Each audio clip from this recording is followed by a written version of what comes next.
begin. Well, Arlen, thanks for having me. And this came together as I was thinking about how the school year is going to start and where people were going to begin this year. And just seeing the number of people checking in today, you're all experts in a lot of this work already, and you're very aware of how your students are showing up. And I'm looking forward to learning from all of you. I have a few nuggets to share about this, but obviously we learn a lot from sharing with each other and doing this work together. So I am looking forward to this and learning from all of you just a few techniques of what to share. So I just finished my public education career in June after 33 years. Most recently, I was an assistant principal for counseling and student support services. And in that role, I supervised school counselors, social workers, psychologists. And I was also involved in social emotional learning, crisis management, and 504 coordinator, among other roles. Now I also serve as the executive director for the Illinois School Counselor Association. And I just saw someone check in from District 45. That was the second district I worked in. I was at Jackson, though, not at Jefferson. So Raul, welcome.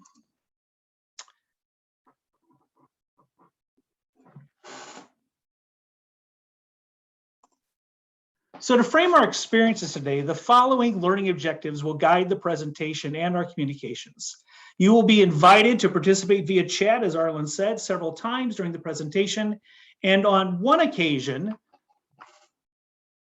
your feedback throughout the presentation will provide ideas and thoughts for each other and deepen our reflections.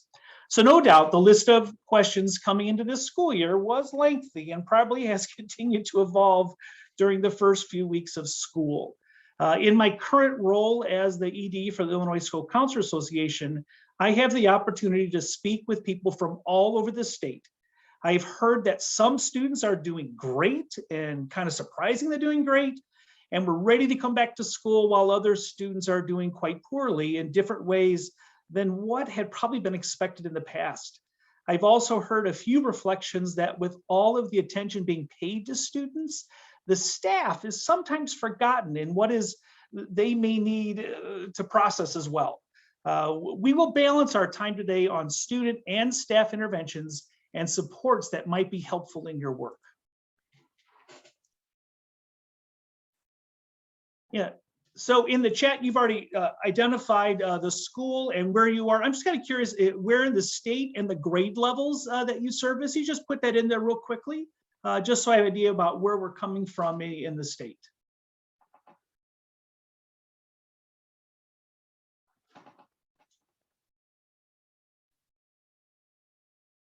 Thanks for doing that. Well, we have some big ranges, so elementary and high school, some middle school. Okay, so this is great. As I've talked with people across the state, hopefully these ideas will be applicable to you as well. Thank you, everyone. So in focusing on your students' experience so far this year, for the students that you work with or the students you're aware of, type in the chat the 3 words that best describe their experience so far. Remember, you're chatting to everyone, but just 3 words that might best describe your students' experience so far this school year. I know some of you have been in school for almost a month already, some just getting back in the last couple of weeks. Happy, excited friends. Thanks, Karen, for saying that. And I think that surprised some people a little bit, but I'm glad that's been the case. Anxious, excited, good, unsettling, energetic, and traumatic. Yeah, yeah. I've heard that too, just how excited students are. Some nervous, we saw some people say that already. Overwhelmed, boy, what a great word that is. I think our staff too has experienced some feelings of being overwhelmed. Well, thank you. So I'm going to have you shift your focus now to describe the 3 words that best describe your colleagues. So the people you supervise, the people you work with. What are 3 words that might best describe their experience so far this year? I don't know if they'd be the same or different. but I'm just kind of curious what your experience been so far with your colleagues. Overworked, scared, tired, a lot overwhelmed. I haven't seen excited yet. So this is actually really helpful to see this. A lot of commonality. I know there's some excited. A lot of commonalities in just being overworked and overwhelmed and stressed. And I just think there's so much raining down on teachers now. And I know you're all paying attention to that too. I've talked to a couple of teachers and just feeling as if maybe they've been forgotten in the process a little bit because we focus so much on students. And we'll talk about that a little bit. So now I'm curious about you. What about yourself? Just looking inward, what has been your experience so far this year? What are those 3 words that might describe you?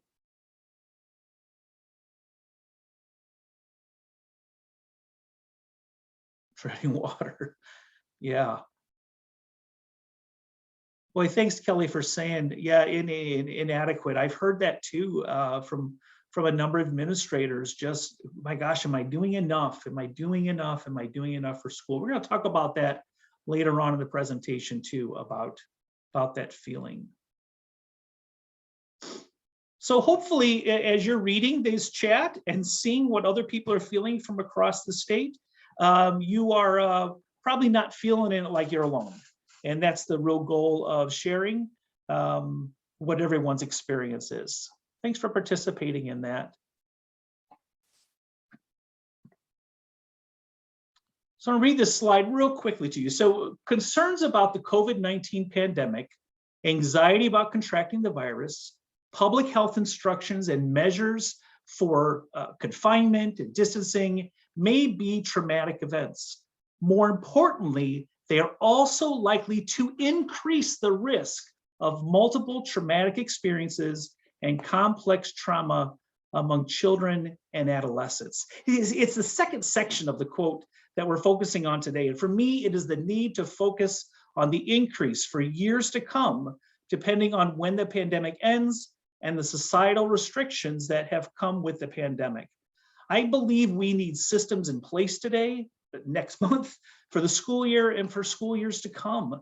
That may sound like a daunting task, and I don't mean to sound that way, but with well-structured intervention models that are coordinated in schools, I also believe this could be an exciting time for schools as they far exceed the expectations of the public in the value, connection, and experience they provide to students every day. I thought at the beginning of the pandemic that there was a big marketing snafu in how we talked about distancing. So you all know social distancing. That has been one of the preventative measures for the pandemic. I so wish that we had talked about it as physical distancing, not social distancing. I think just calling it social distancing caused a lot of feelings of disconnectedness instead of just talking about being physically distant. You can take that for what you want. That's just a thought that I've had and have shared with others. But I think naming it what it is, I think could be really, really helpful. So this slides and a few slides after this, I took from, with her permission, she's awesome, her name's Veronica. She's an SEL specialist in Chicago Public Schools. The slide describes the intersections of COVID-19 experiences and the ever-increasing experience of societal injustice experienced by Black and Brown, Asian, LGBTQ+ students, Indigenous people and students. The toxic stress experienced by many of our students can significantly impact readiness to learn and ability to engage in learning environments, something you all know already, but I think it's really good to recognize what's actually occurring for our students outside and how that's coming into our schools. As we looked at the previous slide at the potential impact of the pandemic and societal injustices, we viewed the intersectional consequences. Here's a list of emotional and physical experiences our students and staff may be experiencing at school this year. Even though several students unfortunately have experienced these feelings due to their environments, the consequences are exacerbated by the pandemic. I'm going to share this video with you. I think it does a really nice job of talking how students' brains are ready to learn or not ready to learn.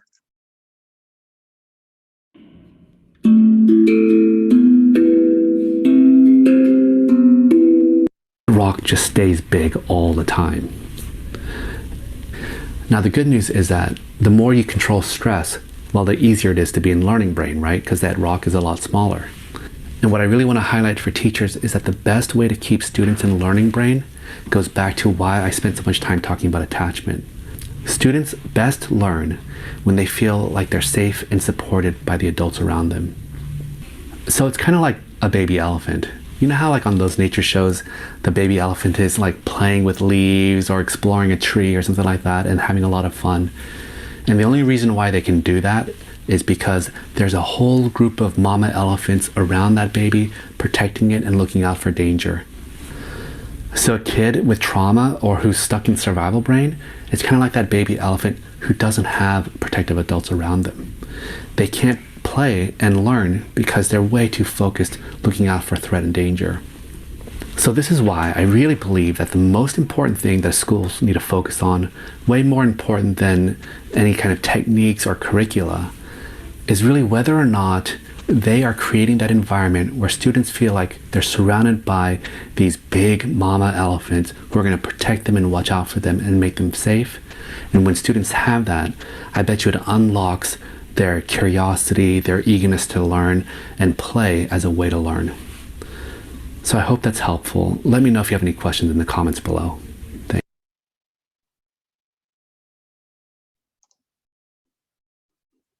Okay, so let me get this back here. All right, so I just love that image that he uses about the big mama elephants and providing that safety and the consequences of brains not being ready to learn. So I'm curious, in the chat, just type some reflections on the video. What came up for you based on your own experiences and the experience of your students? I'd appreciate you sharing that. Some common sense. Yep.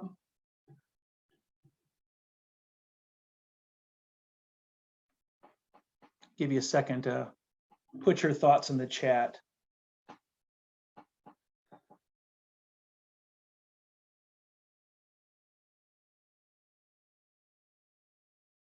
Christy, I appreciate your comment about reflection. Boy, I thought about that so much in putting this together today and how important that reflection is, but it also takes so much time for the reflection as well and taking time for that. Thanks, Lori, about who's my group of mama elephants. We're actually gonna talk about that a little bit later about who's on your team, your consultation team.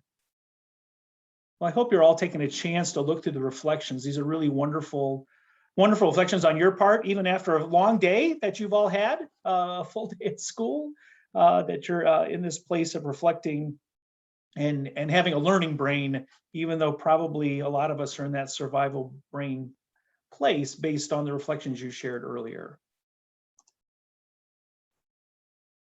So oftentimes in this space of just not being ready to learn, students, they can feel guilty because of what their families experienced.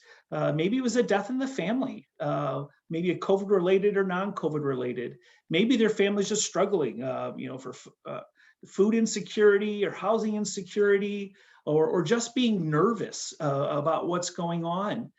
Depending on their development, their brains are egocentric and they believe their actions impact various outcomes. And so it's just something to kind of pay attention to. So some things to think about as students experiencing what's on the slide here is just to reassure children and adults of their lack of responsibility for what's occurring. When something bad happens, we feel badly. Thoughts and feelings don't cause people to experience harm, to die. It's pretty natural to feel badly when bad things happen. With a significant amount of guilt, referring to a mental health provider may be suitable for some students. We'll talk a little bit about that as well. But if a child does not have a reaction to some negative things going on, this could also be an area of concern for you. Not just, oh, that kid's doing great, I don't have to worry about them. Because they may not be processing what they're experiencing or avoiding it altogether. If there are drastic changes in behavior, this could be a concern. For example, if a child goes from non-compliant to compliant, we want to find out more about that, to dig deeper, see what's occurring here. Maybe the child feels they need to be perfect and not cause problems. As I think about the school year this year and how I may have handled that situation in the past, I think I'm just a little more hypervigilant about those situations now, given what students are bringing into the school based on their COVID, physical isolation, family situations, what they're bringing into our school space. So a few thoughts regarding strategies for all students. So some tier one go-to thoughts. Regardless of the grade level, parents, guardians, teachers, and staff must have a clear understanding how to access school-based support. Check your procedures in your buildings to ensure that this is the case, that this is the case. Having a well-planned access procedures in place builds trust and reliance on school-based support. So if there's anything you walk away with today, just make sure that those clear procedures are known by staff, by students, and by parents. The other one on here, I've been reflecting on my doors always open policies. That's pretty common for us to say. I know I've said it before, but I'm feeling differently about that now. So as I understand the sentiment, too often I've heard of that being the only go-to strategy for school-based support. The assumption could be made that if students don't come, there must not be any needs. So I really encourage staff and schools to balance such open policies with systemic plans that can swiftly identify students in need. And due to the influx of state and federal funds into schools this year, some of you might be experiencing this, there are several new initiatives and interventions being developed in schools to support students in new and unique ways. Although the additional support of staff and programs are designed to help students, if the intervention leaders are not meeting to discuss intervention pathways, for example, how students are identified, how they're monitored, how they exit interventions, schools run the risk of not identifying some students over supporting others. If such a team or regular conversation is not happening in your building, this may be a good place to start for you as these interventions develop. So on this one, just a few things to tease out. Having some safe places in your building for students needing to emotionally regulate can be quite helpful. Sometimes I've found that students, they don't really need to verbally process why they're struggling to regulate emotions. They just need some time to be quiet, regulate breathing, and to settle their bodies. This is especially true for students that have been in therapy, as they've probably learned some go-to strategies that work for them to assist in regulating their emotions. I found it is helpful to ask students when they're not upset what their go-to strategies are when they're feeling anxious or depressed. I was a school counselor, supervised student support services, and I know the staff often did that. Just knowing that you have some tools to use can assist in working through emotional distress. And the same is true for us, but it's even more true now. Another piece on this, and it's on the slide, is that when working with non-compliant students, in place of immediately jumping to consequence and punishment, ask yourself the last two questions. Ask the student what happened, what led to the incident, or how you were feeling before the incident occurred. Many of you are probably already doing this. It makes sense, but I know that in times of being overwhelmed and new policies and procedures coming in, we can miss that step sometimes. It is a trauma-informed practice to do that, to ask students what happened prior to issuing a consequence. Some classroom strategies I offer here. So I often hear that educators have heard about trauma-informed classrooms, and you might have trauma-informed classroom procedures going on in your building. I'm so glad that you do. I found these seven tips from Stephanie Lerner that I really liked. Two of them stand out to me today as far as supporting students to be ready for class and learning, as we learned earlier from the video that I showed. If we do not have a learning brain working for us, the likelihood of learning will be minimal. Taking time at the beginning of a class for a mindful moment, a breathing exercise, or other strategy can assist greatly when increasing students' readiness to learn. I'm also teaching a graduate class right now, and we started for the first time last week. We had class, and the students showed up. We're in person, and they had not seen each other in a year. And you could cut the tension with a knife in that room. And these are all adults. And I hadn't planned for it, but I'm so glad I was thinking about all of you with this presentation today. And we had a mindful moment.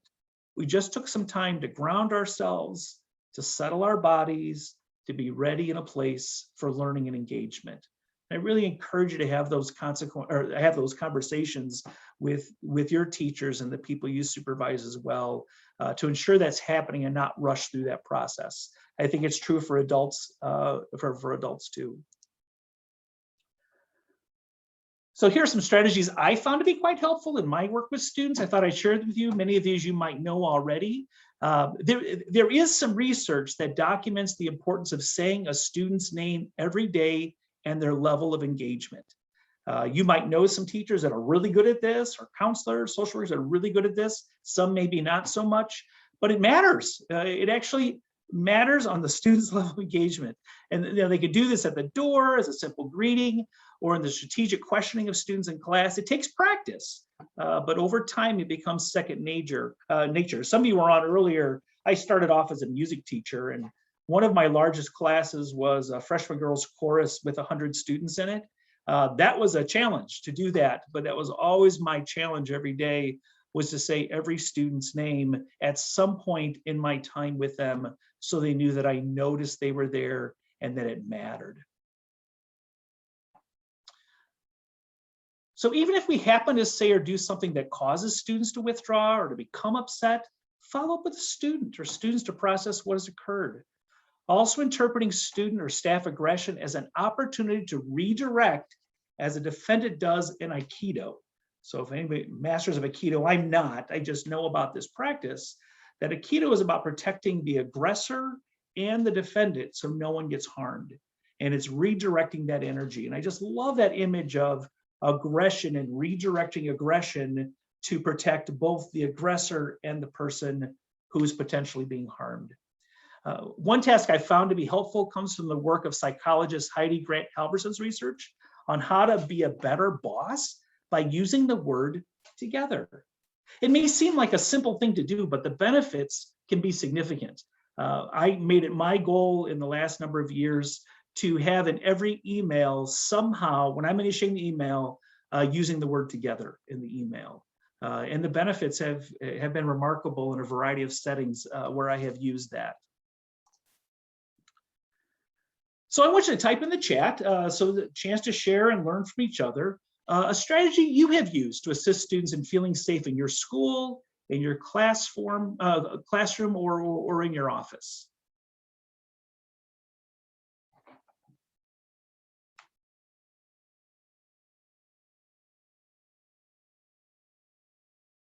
As I said earlier today, I'm really looking forward to learning from all of you today. So hopefully you'll have some things to share.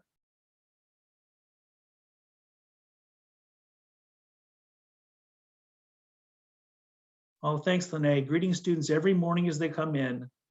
Boy, I'm so impressed by people that do that and know that that matters. It actually matters. I know it feels good for us, but it matters to the students. Zones of regulation, that can be really helpful. I've heard of that before.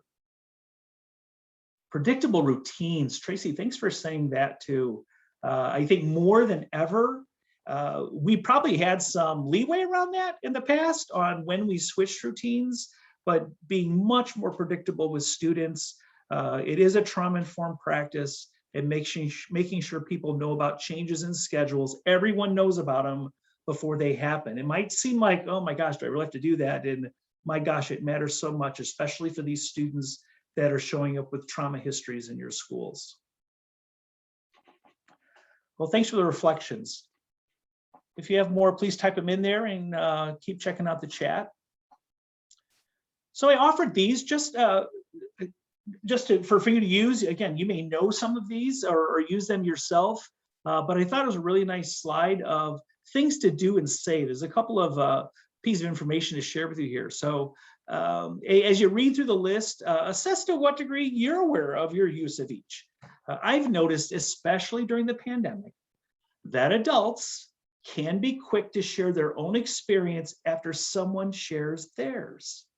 Isn't that interesting? I don't know if you've noticed that too, but I've noticed it more than pre-pandemic. It's almost as if they need to share their own experience urgently. We have a lot to process. We all do.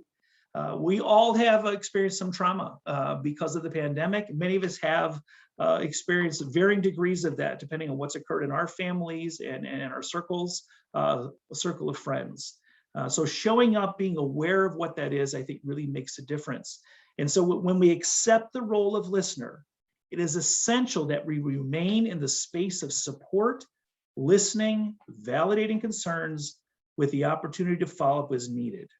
I know that if I'm not able to do that, I need to take a time out. I need to take a break because I can't be fully present in that conversation. So here's some things to avoid in a conversation. I thought some of these stems were really helpful. It's pretty similar to our last slide, and you'll see this on the recording as well. So you can back take a look at it. I actually like this slide a little bit better because it kind of compares the two from one side to the other. Some things to say, some things not to say. I really like some of these word stems. I find for teachers, it's really helpful to have some word stems to start from, as opposed to some things not to say in conversation that doesn't demonstrate that you're actually listening, that you're just hearing and being prepared to share what you need to share and process your own stuff. So hopefully those stems are helpful. So we have spent some time processing Tier 1 supports. I'm going to share just a few thoughts about Tier 2 interventions. I recommended earlier in the presentation how necessary it is to coordinate all interventions in your school's multi-tiered systems of support, as many interventions that come from your MTSS model might be Tier 2 depending on your building. I stress again the importance of excellent and transparent communication among all intervention leaders. This is not a time, it's never a time, but this is especially not a time for silos, for intervention silos to occur in buildings where there's turf issues between interventions and what people are doing, and the counselor's doing this and the deans are doing this and they're not talking. This is such an urgent time for that to not occur. And if that's happening in your building, or if you're aware of that happening with your colleagues, it is time to unpack that, because we really need intentional, transparent communication across building. The consequences of not communicating effectively among interventions really can have some deleterious effects. First, having a process for each intervention that identifies students in need of an intervention is essential. Whether it's reading, math, for a social emotional reason. I mean, that's something you obviously know and you've used in your building to have that process. But I caution from relying entirely on a building-based needs assessment or grade level needs assessment or a screener, emotional screener that I hear some schools are using to identify students for intervention. I believe that a conversation also needs to be had with the student to understand what's actually going on. You might actually learn a little bit more of what's happening with that student, and their intervention need might be something different than maybe what comes up on the screener. This is especially true for personal processing groups that many schools use. For support groups, having students identify goals for themselves to process in group and then to learn specific strategies specific to their goals communicates a message of resilience and a belief of growth and improvement. So just a few more words just about groups. I know oftentimes there's topical groups that are run in schools, and those are fine. I would just offer that as you have topical groups, that they are goal oriented, and it is about developing skills to handle situations that can really be impactful for students, and that they're walking away from something they can apply to other situations they may run into. So I'm curious, what other strategies has your school used this year to foster connection and support and care for students? This would really be helpful in the sharing area as we're looking for ideas to help each other out and to help our schools out.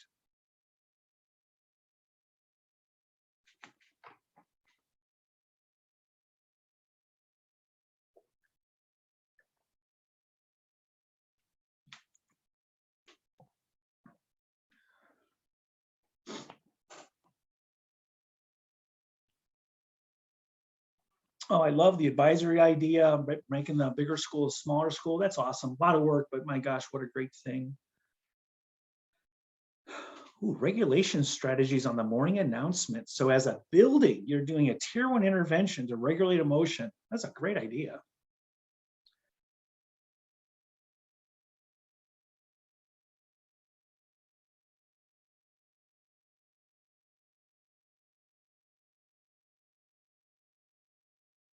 Everyone in advisory, morning meetings, teaching coping strategies. Yeah, I'm aware of this happening in several buildings, that they're handling adult processing differently than they ever have before, and providing times for adults to process what's occurring and what's happening, not as a professional therapeutic intervention by any means, but just to feel connected with others. I love this. Recess in the high school. Yes, we should bring that back. I always did really well in recess. I imagine, as I'm seeing morning meetings a lot, that those are check-in times with staff just to see how things are going. It kind of reminds me, I did quite a bit of crisis management in my previous position. And that was one of our go-to strategies, is that at the end of the day, we pull our team together and we check in how everyone's doing. In the morning, we pull everyone together, check in, share, see how things are going. It's just such a helpful strategy, and so impactful for the check-in. So I'm also seeing some ideas in the chat about finding places to process some really great ideas. Thanks for sharing that. Hopefully maybe you picked up a few nuggets for your building that you can use. So I'm sure you've all seen this. Obviously, we know the story that before we can help someone else, we need to make sure that we're fully present and able to do that assistance. And the image is the oxygen mask on the plane. The flight attendants always tell you to put your own mask on before you put on somebody else's mask. Although I say this, and I think we've all heard this and we know this, I think it's easier said than done. I have often seen people rush to situations to try to fix them before checking in with themselves what it is they need to do and how they need to be prepared to be in that situation. So I think it's a good reflection point always to make sure that we are in a place of readiness ourselves to handle situations that need our full attention. So sharing thoughts about self-care, how does this look for you? There's a piece of me where I hear self-care and I'm like, oh yeah, I don't do that very well. But then when I expand on what that is, it is about my settled body and my mind being ready to be in a place to be with someone else, to be in their space and become a fully cognizant listener. I imagine we've all heard how important strategies might be for ourselves, but building those tools is essential to settle our own minds and bodies. Knowing that we need to unplug at times is an essential step. So ask yourself, how do you know that you have entered an emotional zone that you cannot be fully present while in the role of a listener? That is one of the alerts I use. If I find myself drifting or gravitating to my own need to process, I'm aware that I need to take a walk, take a quick breath work, do some breath work, listen to some music. I've gotten better at regulating my emotions a bit quicker, but I know I need to refuel when my tank is empty. A real life example of this, and this was unique to last year, as staff and students came back and I was working with staff and supervising staff, I can remember 2 or 3 different situations wherein I was in supervision or in consultation with a staff member, and I was getting activated by what they said, in usually student issues. And probably for the first time ever, I said, you know what, I'm just going to take what you've said and digest it for a little bit and think about it and process it. And then I'm going to follow up with you later in the day for us to process more. I did that because I was hearing everything in my head that was coming up that I was going to say to fix the situation. And that's probably my professional disposition and how my mind works. Your mind might work a whole lot better than mine does. It probably does. But I knew I needed to take some time out for myself to be psychologically and emotionally and intelligently ready to be in that space with my colleague. So here's some other strategies continued. I just offer these. There are lots of different strategies people use for their own self-care.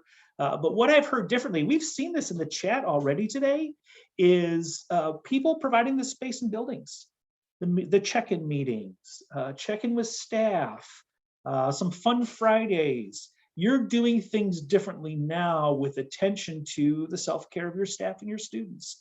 I'm wondering, as I see that and hear about this from other schools, how much of this will continue past this year into the next school years if we're recognizing value in doing that. So here's some resources for self-care. I won't click on all these links, but it'll be in the video, obviously.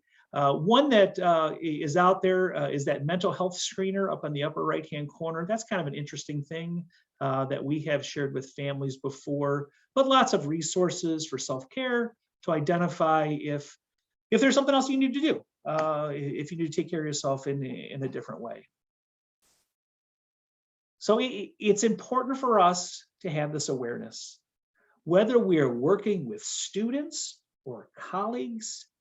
You may remember when we started today, I commented that I have heard from some educators that they are not being cared for in their buildings due to the intense focus on the experience of students.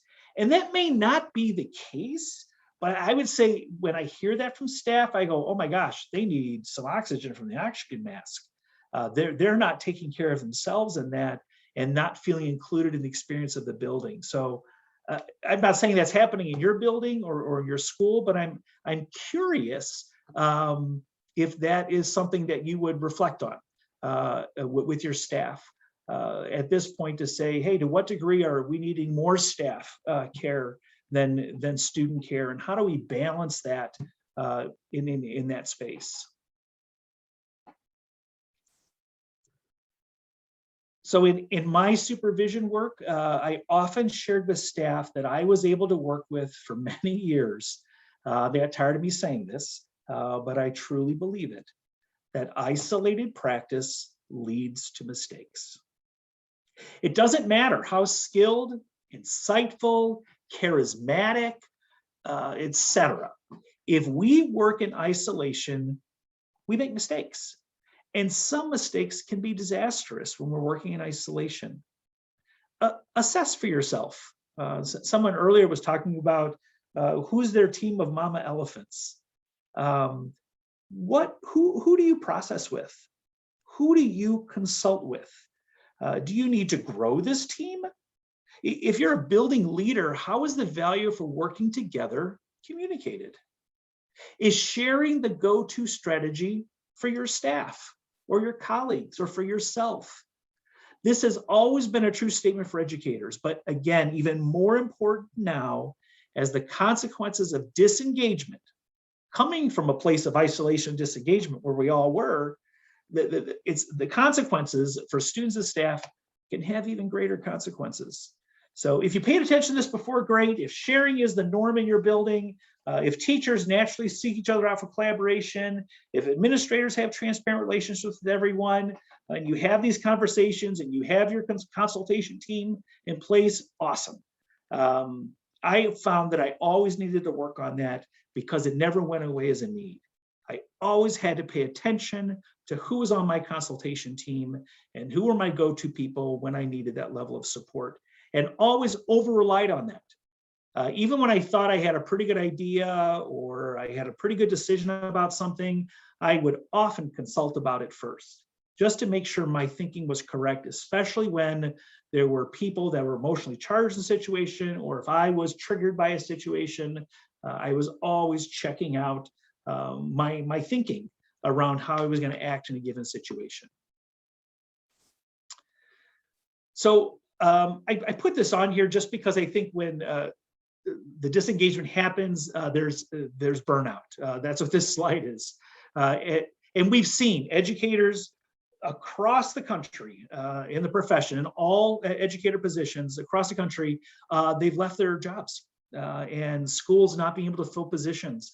I was talking to an elementary principal in downstate Illinois a couple weeks ago, and they couldn't fill a math teacher position. And so they were just looking for somebody in the community that liked math. So, I mean, the problem is real. Educators are at risk for burnout. But people who are experiencing burnout are probably still passionate about working with students, but the systems, the buildings, the protocols, the physical isolation have sapped their energy. And it's better for them to not engage in the environment any longer. In your building, how's this being discussed among adults? Who are the at-risk staff members you have right now in danger of this level of burnout? Are there opportunities for processing groups amongst your adults? I learned of one school that has always had a mentor program. It's pretty common for new staff paired with experienced staff. But this year, they expanded their mentor program to include a partner program where every staff member had a partner that was committed to check in on them periodically throughout the year. It's such a great example of working together, and I wanted to share that with you. Pretty easy thing to do to make sure that we're paying attention to everyone in the school building. The consequences of not connecting can be disastrous and lead to negative consequences, including emotional dysregulation in the classroom, with potential of causing even more harm to students. So here's our wise friend Einstein. Even Einstein, who was a self-proclaimed isolationist, look what he says here. Even he finds value in connection. If you're in the psychological realm, you know about Irving Yalom, who's probably one of the most well-published authors in psychological theory. Yalom, who's in, he might even be 90 now. You know what Yalom does every week? Yalom meets in a consultation group every week. And he's the foremost theory person in the field of psychological thought and counseling. And even he values the consultation connecting relationship. I offer this theory. It's been really helpful in my work. If you're not familiar with it, I would encourage you to check it out. It's in the resources at the end of the presentation. So Jean Baker Miller and Judith Jordan, they were the original writers on relational cultural theory, and they identified 5 components, core components, that exist when authentic connections happen. So their thought is people move into relationship, and when they move into relationship, these things happen. So here's the 5 factors. They're increased empathy, being aware of what someone else is feeling, creativity, connection, collaboration, and my favorite one, the 5th one, zest. I love that feeling of excitement and energy that you almost can't even describe. Think of the work teams that are functioning at the highest levels in your buildings, in your districts, in your schools, and they require little or no supervision. My guess is you are able to identify these qualities on these teams, the 5: empathy, increased empathy, creativity, connection, collaboration, and zest. Having teams assess the degree to which these themes are present and to generate ideas to get them closer will foster connection and improve their work satisfaction and ultimately impact the work with students. It's another wonderful thing about relational cultural theory is that it builds on itself. If you have this kind of energy happening on your work teams where increased empathy, creativity, connection, collaboration, and zest exist, the likelihood of those things happening outside of that group from the people that experience there increases. So you think about classrooms, you can probably name them right now, who these teachers are, that foster increased empathy and creativity and connection, collaboration, and zest. Those are the ones you like to go to, the ones where you like to observe. These are the things that are happening there, and it happens out of that authentic trust in students and staff. So what thoughts surfaced for you in learning about the consequences of isolated practice and the benefits of connected practice? Maybe you just share one thought about it, or one idea that came up for you, or an idea that you've already been doing and you'd like to share with each other, something that confirmed your thoughts about isolated practice or the benefits of connected practice. Just a sharing time in the chat.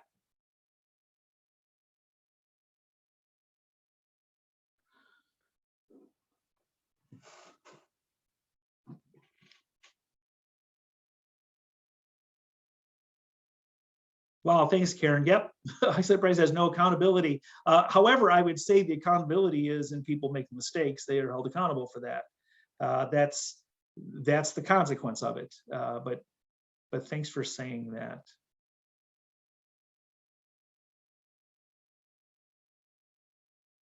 Some increased meetings. Yep. Thanks, Craig, for sharing that. I probably said that more time than anything else about isolated practice leads to mistakes. Gathering strength from others. So it's going to lead to our next topic. I'm so excited that you typed that in the chat. That's great. Yeah, I mean, so some of the, as you type this, like, oh, well, of course, that actually makes sense. But in the hectic nature of the school day, in the pressure that we're feeling in the school day, we struggle with this sometimes, and staff struggle with this when we get in these problem-solving modes. So when I work in supervision, my goal for my supervisees are always to increase their intention, where they know what they're doing or saying, and why they're saying or doing it, when they're saying or doing it. And if we increase that level of intention in our own mind, we'll be that much more effective when we work with others. So let's work through a couple examples of what this language actually might look like when we're fostering connection and looking for deeper insight and reflection from the people we're working with. So here's the person you're working with. So they come to you and they say, so I'm not really sure how to talk about this. I have been working with this one student for a couple of weeks, and well, you know, she really is desperate. She doesn't know where to turn. She basically doesn't feel like she has any support and has started to fail her classes. I'm really stuck. I'm not sure if I should just listen and, you know, support her, or try to help her with her study strategies so she doesn't fail. I know every time I read that to myself, I start to have some anxious feelings about how I'm going to respond. I don't know if that played out for all of you. So we're going to talk about a couple different responses to this. So here's the first one.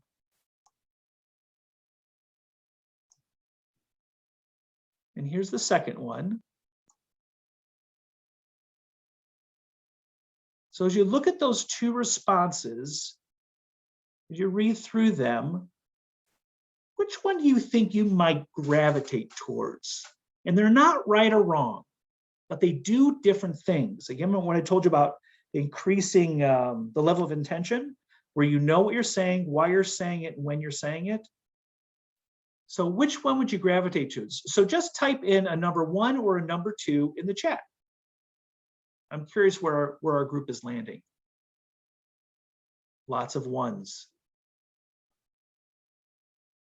Again, no response is better than the other one. So lots of ones. There's a couple of 2s. Okay. Yeah. So what's interesting, I've done a administrative academy for a number of years and used similar scenarios like this. This is pre-pandemic. And it was really evenly split between 1s and 2s.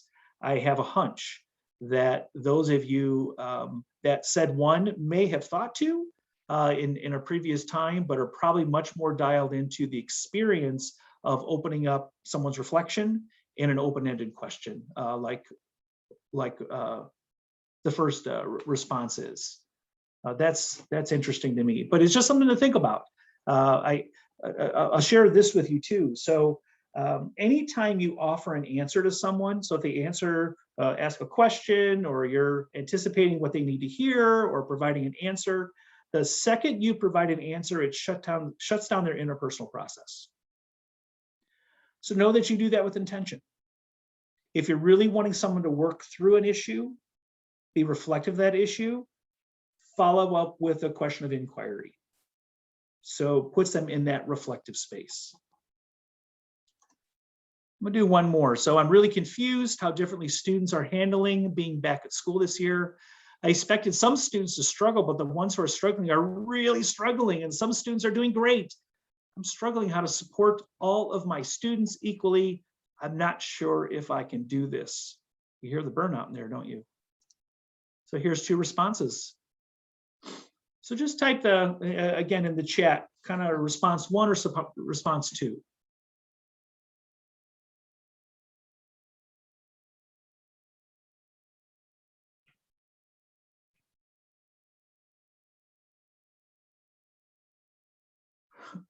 Lots of twos.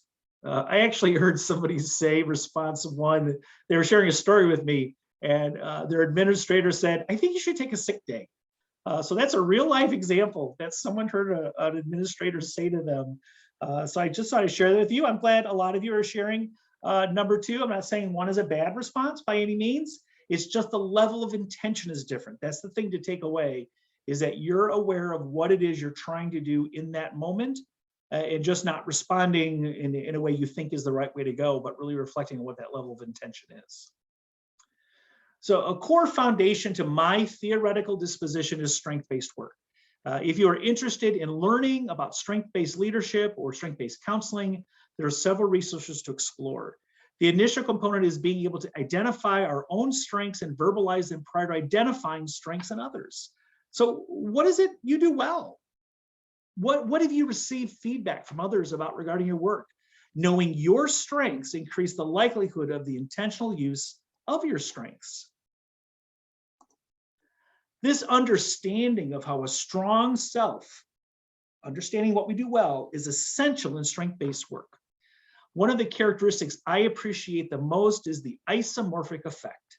The last little nugget today, knowing that the positive impact I might have on a colleague or student may lead to that person having a positive impact on others, that's energizing.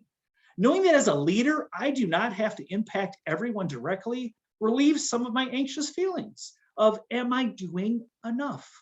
It takes away some of that feelings of feeling overwhelmed. Am I doing enough? Goes away because I'm doing it on that individual basis or that group basis, trusting that they're going to do the same thing because of the relationship that I have with them. Also, knowing my strengths, I can just do more of that. That's a big strength-based thought. If you know what that is, do more of that strength. It's the same thing with students. I found this model of strength that I really liked. The A, as far as aligning, releasing the pressure to fix things, it's been powerful for me when I can focus on aligning teams to be trusting and relational, and they feel value in their work, creative things happen. So always think ahead about who and what you need to add to your teams. Increases your intention in the screening or hiring of team members. Trust your understanding of what your teams need. I had an administrator tell me this when I first became an administrator, and they said, always have your next hire in mind. You're always assessing your teams. What does your teams need next? Creating a transparent culture also opens up doors of collaboration. One of the go-to frameworks I've used is balancing inquiry and advocacy. Am I asking as many open-ended questions as I am advocating for my position? Oftentimes I'm not. None of us are. It's easy to fall into that trap of advocacy, especially when I feel strongly about the topic. However, this collaborative component, taken from the adaptive schoolwork, if you're familiar with that, it recognizes the need to balance the two. I encourage you to take a look at the adaptive schools work to learn more.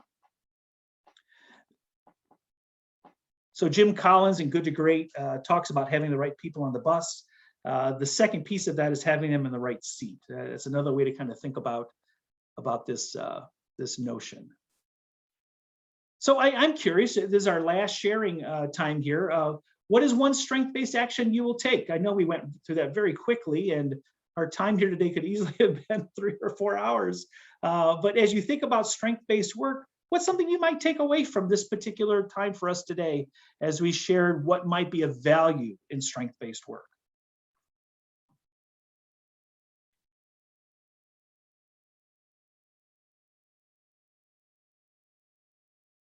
Yeah, and Kate, I love that idea. I would probably kind of flip that around, and I'd want my coworker to identify their strength. One of the things that I always did with new staff members was for them to share with me what their strengths are, and it was very difficult for them to do that. So having them actually do that allows them the opportunity to use those strengths even more. Thanks for sharing the reflections. I love the contacting of co-work to see how they're doing. Yep, just checking in with each other, asking open-ended, inquiry-based questions, especially when we're most passionate about topics. So to wrap up today, these were our original learning objectives, identifying what's going on in our schools, and know that I'm thinking about all of you. and I send all of you positive thoughts, and know that your work matters. It probably matters, again, more than ever.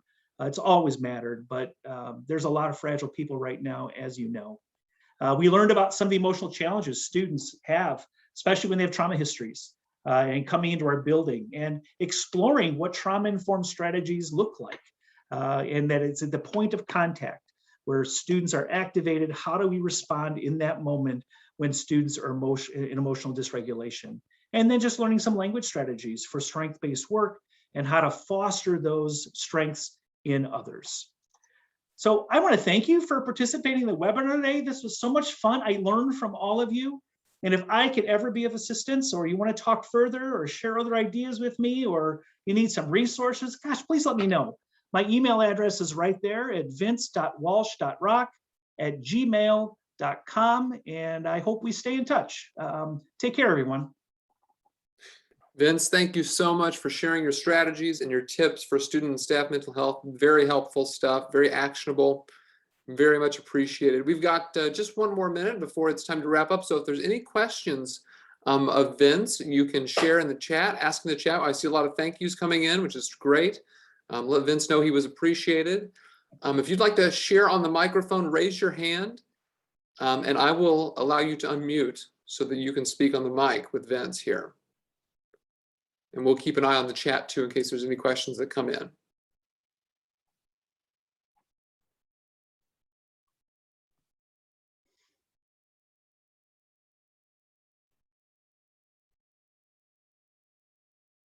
I don't see that anyone has raised their hand yet, but if you do, it's down on the toolbar at the bottom of Zoom. There's a raise hand button, and you can I'll allow you to unmute yourself. Oh, good question, Christy. Can they have a copy of the PowerPoint slides with in addition to the video? Vince, what do you think about sending me a PDF of the PowerPoint that I can share out tomorrow? I'm happy to share that, and my contact information is on the presentation. I'm happy to do that. Yeah, please reach out. We're in this one together. It's going to take all of us together to make this work.